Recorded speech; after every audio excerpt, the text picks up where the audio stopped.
Okay, so Mavis Staples, before she starts singing Eyes on the Prize in her live album Hope at the Hideout, says, "We've come here tonight to bring you some joy, happiness, inspiration, and some positive vibrations. And we want to leave you enough to last you for the next 6 months."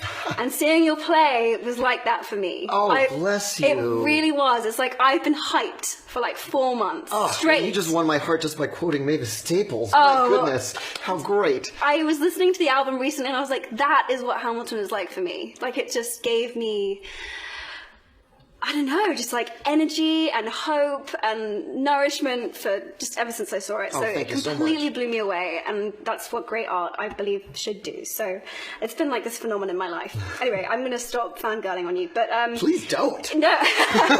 Okay, I'll sustain it a little bit. But so we were doing this thing with the Public Theatre, and we were in New York for the Great Oscar Eustace. Yes, and for International Women's Day, and so it just seemed perfect to talk to you about the play. So thank you so much for doing this. Oh, it's my pleasure.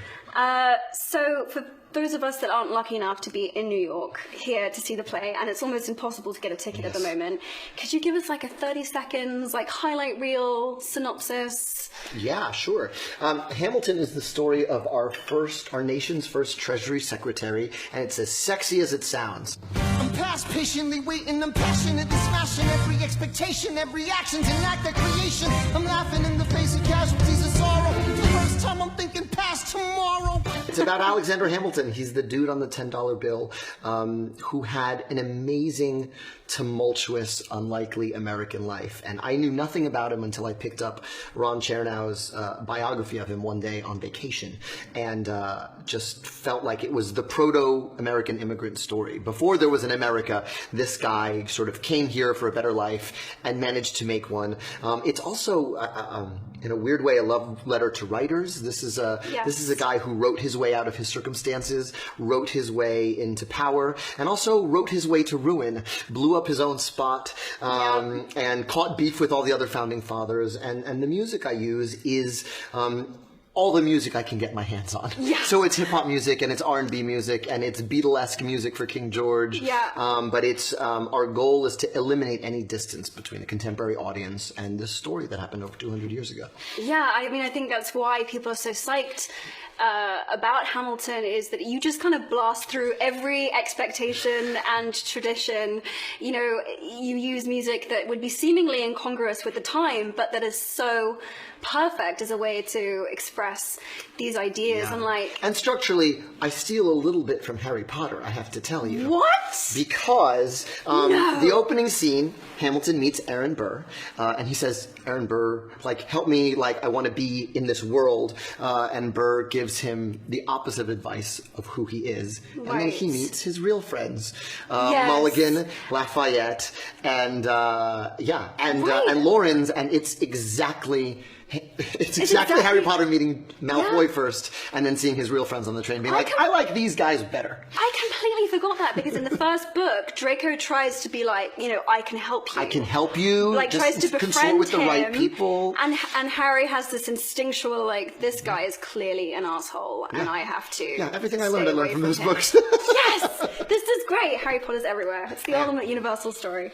Okay, good. So you wrote this play, which is set how many years ago now? He was born in 1755. We go all the way through his life till his death in 1804. Told with contemporary music, with all different kinds of music. But it's also been there's been this amazing response to it, because you cast a multi-racial cast in the roles of, you know, who would traditionally have been white men. So I'm really interested. You kind of really have broken the mold. Did this just kind of like flow naturally from you as a person and an artist, or was this it happened very conscious? Organically. You know, I got to this end of the second chapter in this book. I get to the part where he literally writes an essay and gets himself out of the Caribbean. And I said, this is a hip-hop story. So even in my first read-through of the biography, I was casting hip-hop and R&B artists in my head. I was never picturing the literal founding fathers. We know what they look like. It takes exactly no research to find out what the founding fathers actually look like. You just open your wallet. Right. So the fun for me was in, all right, well, which R&B artist, hip hop artist, music artist has the feel of the temperament. So, with George Washington, I was thinking about Common, and I was thinking about John Legend, and that's actually a pretty good description of Chris Jackson, who plays him. When I read the name Hercules Mulligan, I thought that's the most Busta Rhymesian sounding rapper name. It is such a great name. So good. So I wrote it as if Busta Rhymes was in my head. And so Tommy Kail just sort of took that and extended it and really said, this conceit just allows us to eliminate the distance even more. Because if it doesn't look like a John Trumbull painting from the 1700s, then we can find our way into it in a way that makes it much more accessible than if it was just sort of a period piece. Totally. Well, again, that was what was so cool is that, set hundreds and hundreds of years ago, but I kept seeing our time's topical issues that I was seeing in the news, just so reflected in what I was seeing on stage. And that's what I fell in love with when I was writing it too. I was like, oh, we've been fighting about the same things forever. It's no accident that we're still fighting about how much is the government involved in our lives, which is what Jefferson and Hamilton rap battle about in my show. It's no accident we still fight about how involved do we get in the other countries' affairs, which is, in our rap battle, it's the French Revolution, in the French Revolution, but is still just applicable to any foreign venture the United States has, and it's also no accident that. Everyone who dies in our play dies as a result of gun violence. That's the other thing that is in the founding of our Constitution that we can't seem to get right. But is plagues even our show, much less our country. Yeah, and also who's an American, who gets to live here, who's a true American, what does that mean? Absolutely. All of that stuff, I was like, wow, this has everything. Jefferson was using immigrant as a way of denigrating Hamilton way before Trump ever entered the scene. Came anywhere near any of this stuff. It's so great. It's difficult for me, obviously, not to look at it through the lens of HeForShe and the work that I'm doing, and Angelica and Eliza and the sisters are clearly amazing for that. I'm trying to find. So she says. Angelica raps, you want a revolution, I want a revelation. So listen to my declaration. We hold these truths to be self-evident that all men are created equal. And when I meet Thomas Jefferson, I compel him to include women in the sequel. Work. It's so good. I love it so much. I just pictured a million teenagers making gifs of that moment. Me rapping? Yeah. Yes. Oh god. It's the best. I am so not a rapper, but it makes me want to learn to do it because she's so badass and it's such an amazing way to express ideas. Yeah, and I think one of the sort of the things that Ron writes about in his book that I sort of expand in the show is this notion that if Angelica Schuyler lived in a different time, she'd be one of our founders. Totally. And she meets everyone who met Hamilton and Angelica together thought, well, they're the married couple, right? Because they were so soulmates. They were intellectual soulmates. And the letters they write back and forth. I mean, she's desperate for news. She's in London, and she married a rich British banker, moved to London, and her letters she actually also corresponded with Jefferson. Really? Yeah, and it's actually pretty amazing because Jefferson's trying to flirt with her, and she's not having it. He's like, we should. He's in Paris while she's in London, and he's writing her this letter to the effect of, I'm paraphrasing. He's like, we should go to America together. We could take the boat over together. And Angelica goes, oh yeah, that sounds really nice, except there's my loyalties lie elsewhere, basically. She's like, hashtag Team Hamilton. Hashtag I'm on somebody else's team. So she did meet Jefferson. That's so funny. Oh, she's so cool.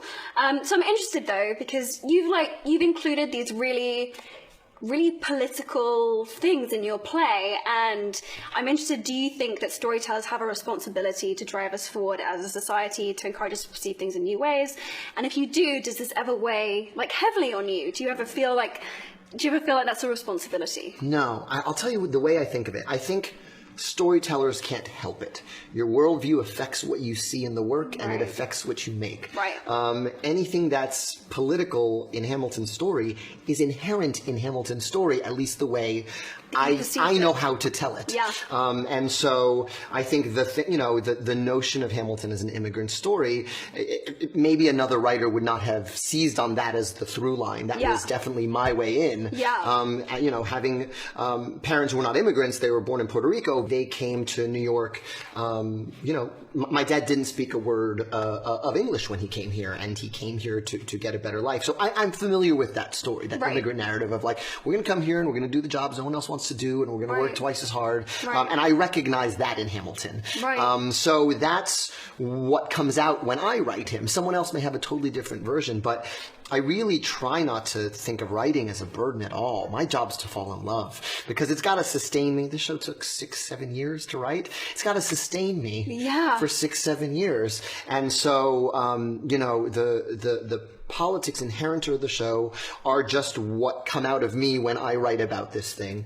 And it's also, but it's really about being inspired and being in love. Like, there are a million biopic, biomusical worthy subjects, but if I don't know the way to tell it, I can't tell it. So if it starts to feel like a responsibility and it feels like homework, I mean, I know you love homework. I love homework. I don't love homework. I need it to feel like a love affair. It can't feel like homework to me. No. But that's sort of how I approach it. So kind of what you're saying is that art is just incredibly personal. It's just like everyone will read the same thing a different way, will experience it differently. And I think the ultimate way in which art can be political is that I think it engenders empathy, which is the thing that politicians can't seem to do. They can't do. If you feel like you know someone because you've spent 2 hours chronicling their life in a story, or you've seen some movie that gets you under their skin and in their heart, you can't dismiss them as other anymore. No, do you know what I mean? It's so true. I talked about this yesterday when I was talking to Forrest Whitaker, just saying that, like, once you've seen a movie that has just opened you up to somebody else or in a different perspective, you can't unsee it. That's right. That's it. You're done. You're changed forever. You can't go back. You're changed. And that's what's so amazing about art and movies and plays and things.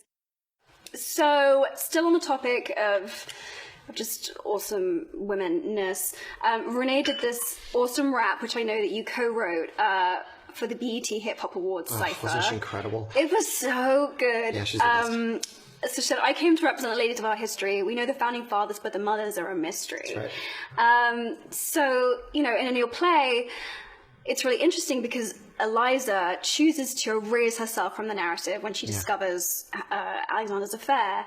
But a lot of women just have been erased from history, where often, you'll read quotes that's like anonymous. And normally that was a woman, or we've seen so many women have to write under pseudonyms, under male names. Even Jo Rowling, who wrote Harry Potter, insisted, those great Cormoran Strike books, they're so good. I know, so good, but, said she wanted to be JK because there's so many kind of like irritating things that hold women back when they become a female writer or a women writer or whatever that even means. So, I'm really interested.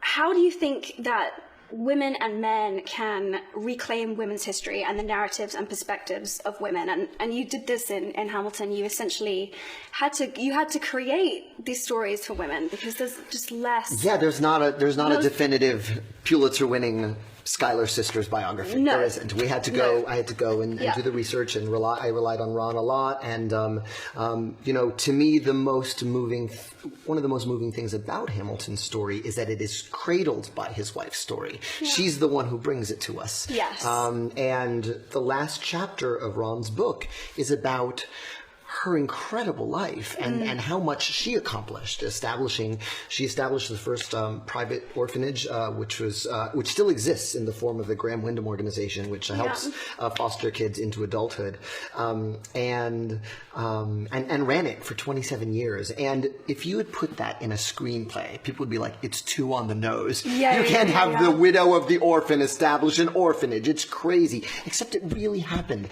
and it's heartbreaking and beautiful. The other thing that's really tragic is she really, she had 7 kids besides Philip, who passed away. Wow. And she really tried to get one of them to write her husband's life story, and she passed away before it happened. One of her sons eventually did complete it, but I also feel for the kids. He left behind so much writing. It's like, how do you begin to make sense of it? But that was her thing, was please tell my husband's story. She was so selfless in that way that women are so often asked to be, and so often assume, as opposed to my story being told, as opposed to the woman's story being told. But I found her story incredibly moving. That's why we end with her. Yeah, which is great. And it's so true. I think there's this perception that women are inherently, biologically more selfless and giving, and we just do that because we're women and that's how we are, which is such a shame, because A, we don't get the credit that we deserve as human beings for being so courageous and doing that. Absolutely. And B, it just it removes the decision, it removes the agency out of it. It takes the choice. Yeah, I feel really lucky. I grew up in a house with really strong women. My mom's a psychologist. She was a teacher. She was getting her master's when I was born, and then she's a psychologist. And she was, she had a private practice in our house. So it was like, mom's working, we have to sneak around the patients and go home. And my wife is the same way. My wife was a scientist when we started dating, got bored of being a scientist, and then went to law school while Heights was happening. So she's done then. Yeah, she's the brains of the outfit. Wow, actually, yeah, that's I'm slumming it. Wow, yeah, that's so cool. So that's. I mean, I say that to say that that thing of women are encouraging, that was never my experience as a kid. It was just, they were just getting shit done. Just getting so much shit done. Yeah, that was just wow, that's awesome. Yeah. I love that you're married to a scientist. That's super cool. I told her to go right to med school from law school. Just get the trifecta. Just why not? Yeah, just be the scientist, lawyer, doctor. Oh, wow. She was like, the last one takes too long. Yeah, it's so true. That one takes forever. Okay, so speaking of awesome women, which female storytellers really have inspired you? Oh, so many. Even in just the musical theater genre alone, there are so many incredible examples. I think of my friend Janine Tesori, who's the composer of Fun Home, which is an unbelievable show. If you haven't seen that, go see that. Yes. Go see that. It was part of our HeForShe Arts Week. It's amazing. Yeah, it's a beautiful, cool. And it's really, and in addition to just being an incredible, that's a story that you would think. People always go, oh, a musical about a founding father. Oh, a musical about a lesbian cartoonist. No, it's actually the perfect form for it. And she's she and her co-writer Lisa really unlocked that. So she's a huge. She's one of my heroes. I think of Lizzie Swados, who passed away, who is the composer, who, by the way, was writing hip-hop in 1978 for Broadway with a musical called Runaways, which she wrote all the music, lyrics, books, and directed. So she's one of my big heroes in the theater scene.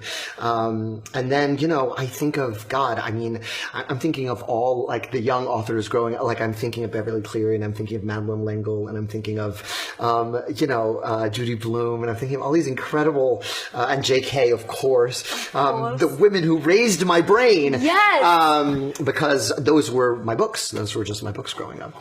That's awesome. Speaking of books and, things that changed your brain, it's impossible for me to look over the fact that Hamilton focuses so much on the importance of education, teaching yourself, the power of education, the power of writing. Was there something that really drew you to Hamilton? Yeah, absolutely. It's very much a love letter to writers and being able to really change your life with writing. That's what Hamilton did. Yeah. One of the first letters we have is a letter to his friend Ned Stevens. He's 14 years old, and he's talking about how miserable he is. He's working for a trading company. He's basically running a trading company because the owners are on ships. They're sailing around, and he says. I may be said to be building castles in the air, but we have seen such schemes successful when the projector is constant. I shall conclude. For me, me, this was a huge problem watching your play. It's just that, like, words just, like, get me. It's like, Yeah, I mean, we have seen such schemes successful when the projector is constant. I mean, knock me out. And then he says, and how it? Whoa, rewind. How old is he when he wrote 14 years old. No, this isn't fair. 14 years old. 14? Yeah, and then he So said, he's like a prodigy. Like a genius. Yeah. He's like a prodigy. And literally wrote his way out. And he concludes that letter by saying, I shall conclude by saying that I wish there was a war. Because he knew he didn't have money and he didn't have family. He knew the only way for him to rise in society was to gain military glory. Was for things to get mixed up. Yeah, things to get mixed up, and for him to be able to, but also like the valor, the sort of acclaim that comes with winning a military victory. He said, I'll either die virtuously on the battlefield, and I think he had a lot of teen martyrdom fantasies about that. Right. But if that doesn't happen, I'll have had a command, and I can rise up. And the whole time he's working for Washington, he's like, I don't want to be your secretary. I want to be fighting. Like he's the only one on best job at the war, like not fighting, writing, doing the thing he's best at. And he's like, please let me fight. Please let me fight. Please let me fight. Please let me fight. So interesting. And do you think that's because there's this idea around, like, as a man, that's just like the ultimate glory, even though he clearly has the most amazing brain of anyone ever. Yeah. Ultimately being a fighter is like... Yeah, I think he was accustomed to that, but I think he really understood. I think it was his survival instinct was super crazy good, and he was just like, if I leave here just having been a secretary, that doesn't get me anything. No. I don't have anything. And do you think that's also the idea of sacrifice, of what he was of the idea of... Yeah, of sacrifice, of what he was willing to do for his country, and then he wanted to show how much he was willing to die for his beliefs, to die for this idea. Absolutely, and you see that borne out again and again. You see him take on unpopular opinions. You see him take on other popular.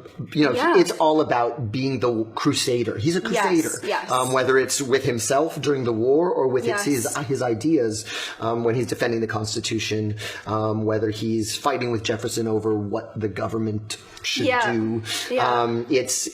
I'm right. Yeah. And one of the first letters he has a letter to John Lawrence where he says he's talking about he says, I need you to find me a wife. And it's kind of a crazy letter. He goes, I need you to find me a wife.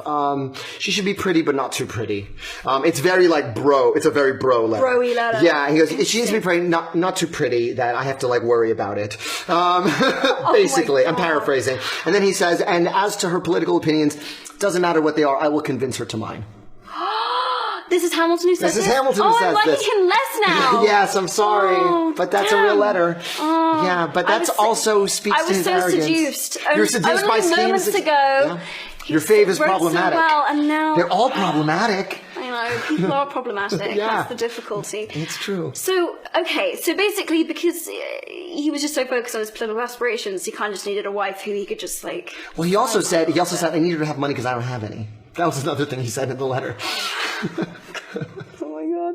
Well, actually, I mean, I guess in a way, it's kind of a gender reversal in the sense that we always think it's, a woman at that period of time who would have been looking to marry a wealthy man. That's true. Whereas this is kind of the inverse of that. Yes. And he writes her actually really hard. There's one of the last letters before they get married is this very, I might win you back with this one. Oh, really? He basically says, there's a lyric in the show, will you relish being a poor man's wife? That's from this letter. He says, do you soberly relish the pleasure of being a poor man's wife? And he basically says, if you marry me, you might be really broke. You come from money and he says don't have any illusions of being in a field with garlands in your hair. That's not what being broke is like. No. Being broke sucks. It's horrible. And if you're prepared to live that life, then we can get married because I think I'm going to do great. And then you'll just be happily surprised if we end up having money. But he really preps her. He's he doesn't try and con her. He doesn't try to con her. He really it's a very, there's the arrogant letter to Lawrence, which is get me a wife. And then there's this letter, which is don't marry me because if you don't think you can be happy poor. Yeah. So it's that bedrock of arrogance and insecurity that I think makes him so relatable. He's, in 1 minute, he's I'll convince her. And 1 minute, he's oh my God, am I do you like me for real though? Yeah, do you really like me for real? Yeah, no, I think Hamilton's most compelling moments for me are always these moments when he makes decisions to courageously be authentic and truthful, even though it costs him. Yes. And even though that letter could have cost him Eliza, potentially. Right. She could have been like, oh, I thought you were poor, but not that poor. Actually, maybe I'm not so into this anymore. Yeah, so did Hamilton just like read everything he get his hands on? Yes. That's how he self-educated. Yeah, he self-educated. Just read everything He actually had a teacher on the island. I'm fuzzy on it because I haven't read it in so long. But he actually went to a Hebrew school on the island, so that was some of his early education on the island. Then he came here with the hopes of being a doctor. He applied to what would become Princeton, but asked to like accelerate his studies, and they said no. Right. That's what we reference in that opening song. Yeah. And Burr actually did go through Princeton in like 2 years when he was like 13 years old, but his dad was president of Princeton. So that's gonna be helpful. Again, in that... Malfoy, Harry Potter. But Seriously. so he went to a school that would allow him to study faster because he also felt behind. He sort of like landed he was here behind. always So he was trying like, to catch up. I'm smart. Can I graduate faster, please? Yeah. Let me just get this over with. Yeah. Yeah, that's crazy. Yeah, but the importance of education it was so key for him. Even during the war, he's reading books on monetary policy in the event that we win the war. Because one of the things he learned, and this was actually a song I cut from the show, there was a song called Valley Forge I cut where he just talks about how their money's worthless because the British money is worth something and America bucks aren't a thing because they're colonies. Yeah. And so the irony of them fighting for American independence while the British soldiers can afford supplies and food and lodging and the Americans can't. Right. Because their money's worthless. So it hurt me to cut that song for the simple reason that monetary policy is not an abstract thing for Hamilton. He almost died. They almost starved to death. There were untold American casualties that winter because they were starving and they were freezing. It wasn't because of fighting. No one was fighting. Right, they were just dying. Yeah, they were just in a field freezing to death. And so having money that's worth something is actually a life or death thing in his brain. Yeah. So when Jefferson is like, this pamphlet, this thing is who too long. Yeah, who cares about financial We just want to be policy? farmers. And so he's like, boring. you will care. You will care because it might mean that you make it or you don't. Yeah. Yeah, that's awesome.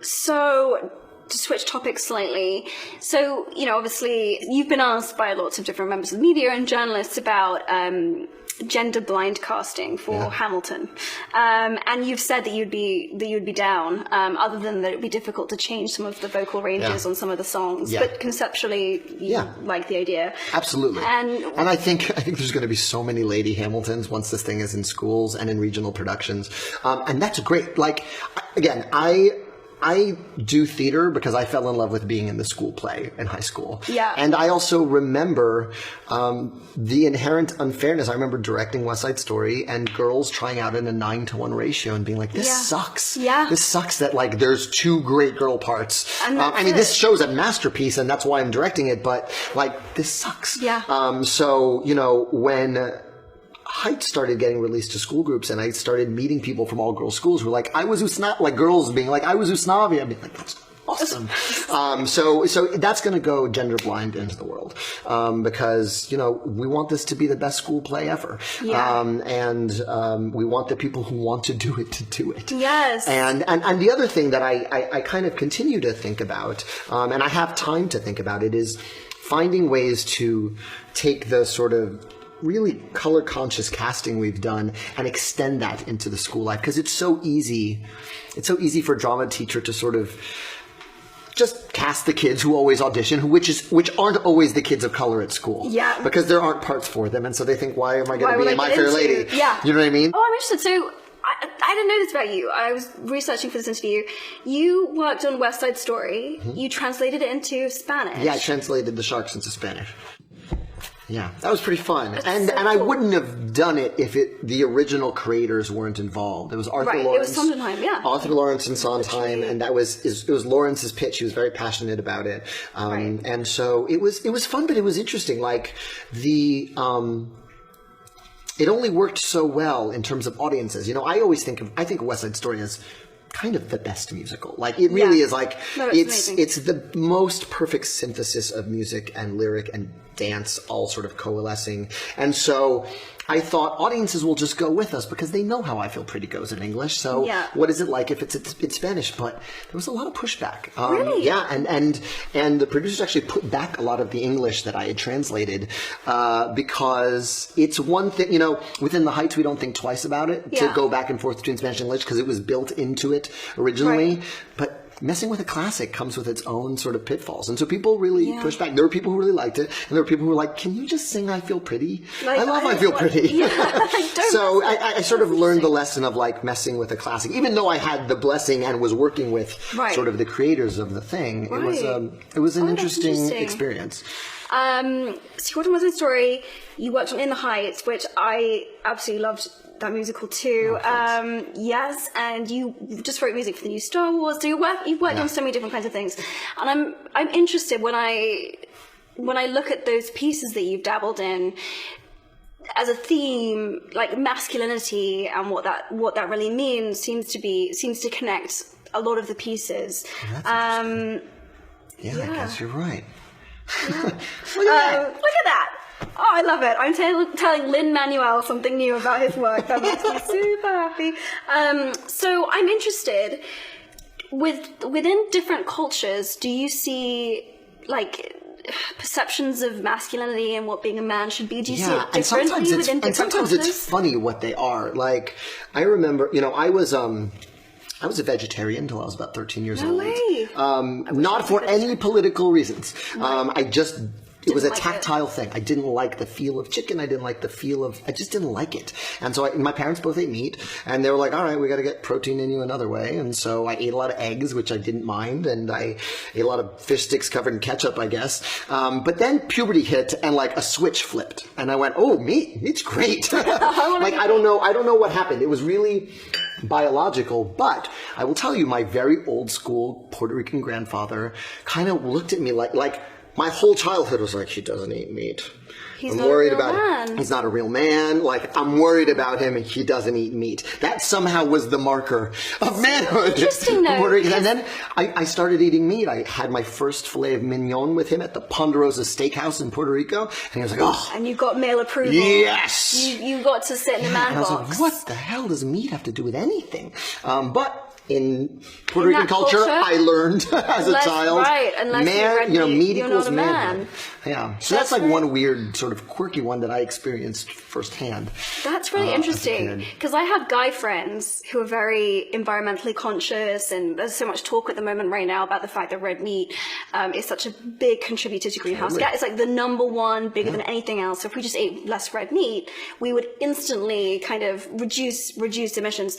But for him, even though he's like super into this stuff, he's like, I'm a man. I eat red meat. I can't divorce the two. I've never understood the meat man. Me neither. It's very confusing. I know a lot of ladies who really like meat. Yeah. It's just delicious. Yeah. And like, it's so funny that that's become a thing. I don't know what that's a holdover from, but maybe, it's a thing. I don't know. Yeah, it's interesting. Okay, so that's and then also, the other thing is like, I'm a straight guy who writes musicals, yes. Which is that's interesting. Do people think that you have to be gay to write a musical? Is that like, have you ever heard that? It's a little bit like being a white NBA player.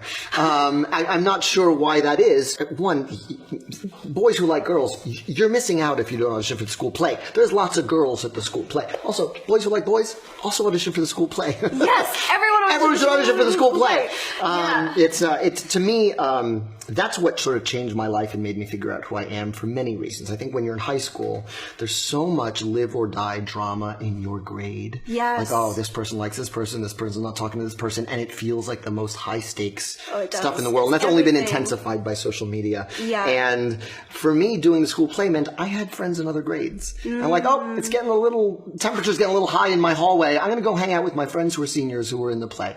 And you have a little heartbreak when your friends graduate before you do, but you also it also gives you perspective on school in a way that lets you sit outside it. That's so true. My favorite experience from being at Brown was I did a student production of Chekhov's Three Sisters. Oh, fantastic. And it was like, you form such different friendships and relationships with people that you have to be vulnerable with like that and put yourself out there, and like those friendships in that period of time was very meaningful. It meant the most to me when Heights started getting done by high schools, because I was like, oh, there's a generation of people who got their first kisses, Benny and Nina. There's a generation of salon ladies who are going to be best friends for life. Forever, because of this. Yeah, and that's really, like, by doing it is really, that's how I fell in love with theater. It's by doing it.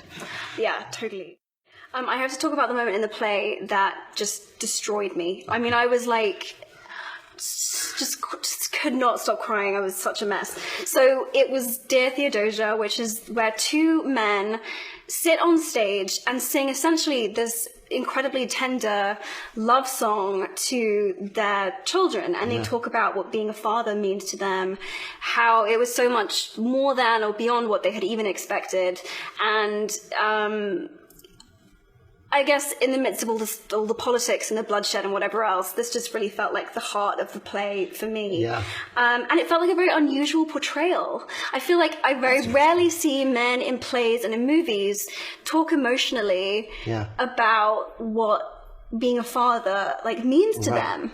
I think it's compounded by the fact that neither of these men grew up with their fathers. Right. You know, so it's these guys, you know, to me the line that kind of wrecked me while I was writing was, my father wasn't around, I swear that I'll be around for you. It kills me. Because that's whether you grew up with your parents or not, I think you aim to fix, you aim to fix whatever your childhood wasn't, and you make mistakes of your own, and you're destined to. It's just what's going to happen. Yeah. And so that notion of, I don't know what I'm doing, but I'm going to do my best is, you know, that's what broke my heart in the writing of that. That was sort of finding, you know, I found my way to that song because I realized both these guys had kids at the same time, and both these guys don't have a father to relate their experience to. Right. And so that was immensely, it also, you know, it came at a very weird time in my life. I wrote that song. People always go, oh, you wrote that song for your child. No, I wrote that song 3 years before I had a kid. You know, sometimes there's just those weeks where everything in your life changes. I've never told this story before. I was on vacation in the Dominican Republic.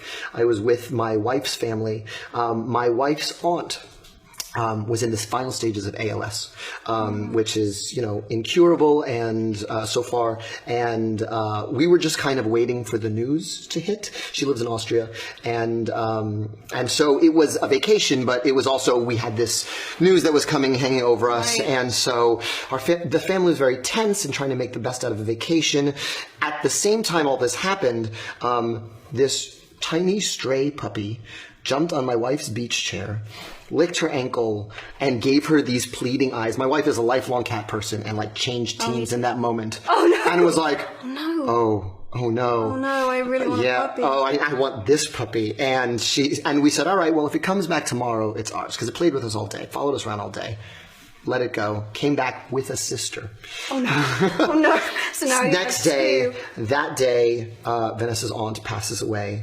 Vanessa's, you know, we're all distraught and we're crying, and, you know, Vanessa's mother, who has just lost her sister, and we have these two sister puppies that we're taking care of, and we're like, well, they're coming home with us, and so we brought the puppies home. We found a home for the sister. We kept Toby, which is Spanish for ankle.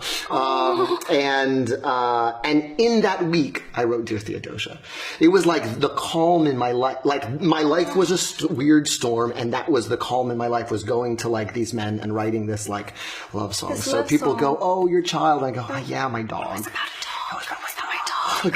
I love that. And isn't it so much the case that our animals are a training ground for I need to ask you some questions before we run out of time. Okay, fine. I am aware that this might be on the internet, and the number one question I get asked, because the fandom is real, is we have to sort the founders into Hogwarts houses. Okay, because obviously I'm Hermione, I had to plan this out. I have it on paper. All your questions being solved, kids. You can thank me on the Twitter. Okay, so it was very difficult for me to sort Eliza and Angelica, and And by the way, none of this like half this, half this. No. Like, if you're doing that, you're cheating. You have to live in one house. It's true. You can't live in two houses. One house. So I had initially put Eliza in Ravenclaw and Angelica in Gryffindor, and then I decided to switch them. Oh, that's interesting. Yeah. So I think Eliza would be Gryffindor, and I think Angelica would be Ravenclaw. And Angelica for Ravenclaw because she's all brain. She makes that decision about Hamilton. She assesses the situation. She decides to do the smart thing rather than follow her heart. Yeah. Whereas Angelica, to me, just feels like all heart, all courage. So that was why I did that. Awesome. Who else you got? I've got Aaron Burr, who is obviously Slytherin. Just all ambition. When you reply to this on Twitter, please just put the gif of her raising her hand in the movie. That would be the appropriate thing. That would be the appropriate thing. Oh, me, I have the answers. I know. Yeah, so Aaron Burr, Slytherin.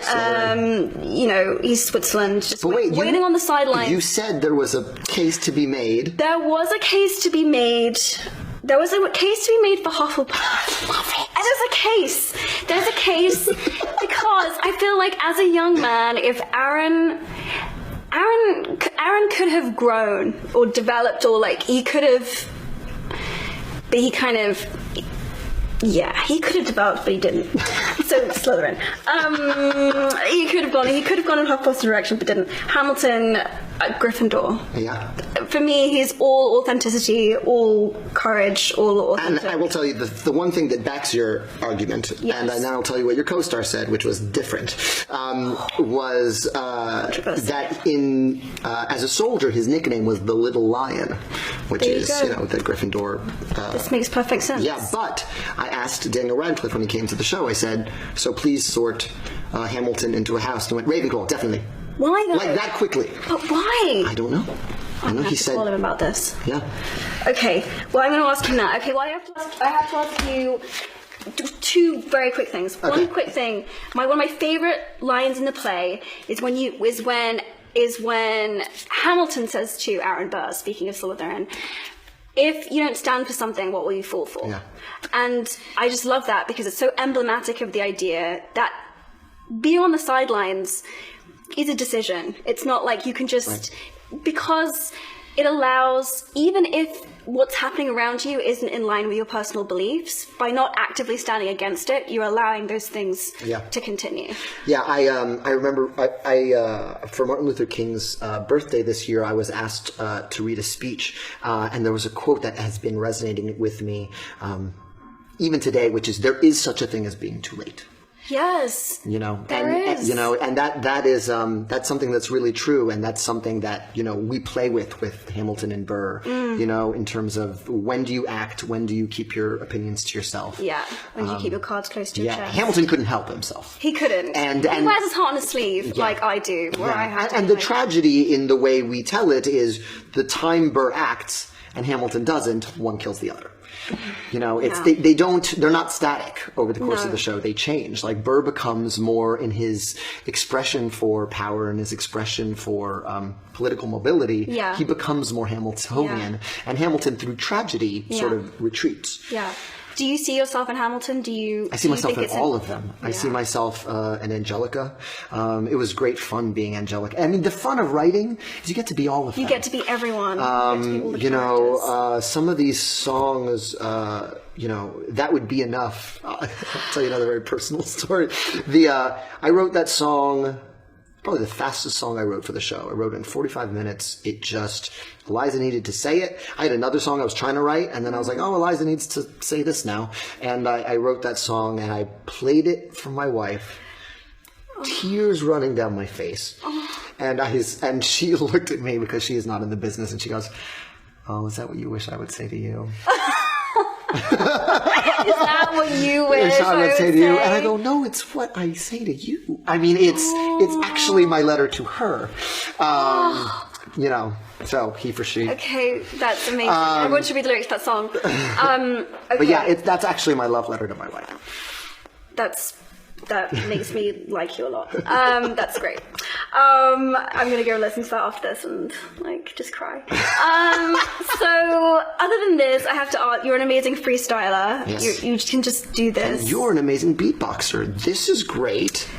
He's lying. He's lying. I'm okay. Well, what I said was, I'm happy to freestyle if you beatbox. If I beatbox, okay, but show me how. What am I doing? Okay, well, first let's just see. No instruction. Oh no. Just from what you've seen. I know you've seen a lot of is gonna be beatboxing. bad. I'm sure they were beatboxing on set during those movies. Every young man tries it. English school a lot kids. Of young That's women what we try to do it. all the time. Yeah. We just beatbox. Right. Okay, this is gonna be so bad. It's gonna be awesome. Do I cover my mouth? Yeah, just for my okay? sake. Yeah. Do I do this just so I don't spit at you? Yeah. Okay, It's sort of great. like the spit guard. This is gonna be so embarrassing. Okay, what am I freestyling about? Gender equality. Fantastic. It's International Women's Day. It's HeForShe. Yeah. Gender equality. Feminism. Are you a feminist? Yeah, absolutely. Love that. Great. Yeah. Okay. Okay, back to this. We can talk to We can talk in a minute. Okay, so what kind of beat do you want? Slow or fast? whatever you got. This is gonna be bad. Okay. This is gonna be amazing.